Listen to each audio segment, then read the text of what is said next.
Қайырлы күн достар. Бүгін мен бұрыннан жасалып келе жатқан, бірақ дәл қазір ұмытылып бара жатқан тағы бір тағамның рецептімен бөліскім келіп тұр.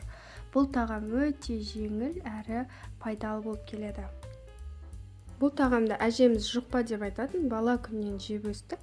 Бұл тағамды дайындап қойып, кез келген уақытыңыз жоқ кезде ыстық суға салып жіберіп пісіріп алсаңыздар, тез-ақ дайын болады. Мен айтатын едім, қазіргі роллтон, лаваш болсын, барлығын қазақтар бұрыннан ақ білген ғой. Дәл осы тағам дәл роллтон сияқты өте тез дайын болады, бірақ роллтонмен салыстырып келмейді. Роллтон сияқты зиянды емес, пайдалы жағы өте көп. Видеода қалай жасалу жолдарын барлығы анық көрсетілген. Нанын жай ғана су мен тұзға илеп алдым. Жоп-жұқа етіп осылай духовкада пісіріп аласыз. Осылай қаттысын немесе жұмсақ етіп лаваш сияқты жасауға болады. Ол үшін ыстық кезінде арасына су жағып отырасыз.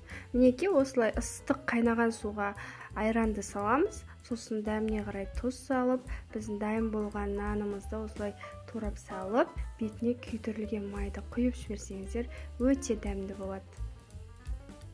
Достар, міндетті түрде жасап, бала кездегі тағамның дәмін еске түсіріңіздер, отбасыларыңызды қуантыңыздар. Менімен болғандарыңызға рахмет. Видеоға пікір қалдырып, жүрекшені басуды ұмытпаңыздар.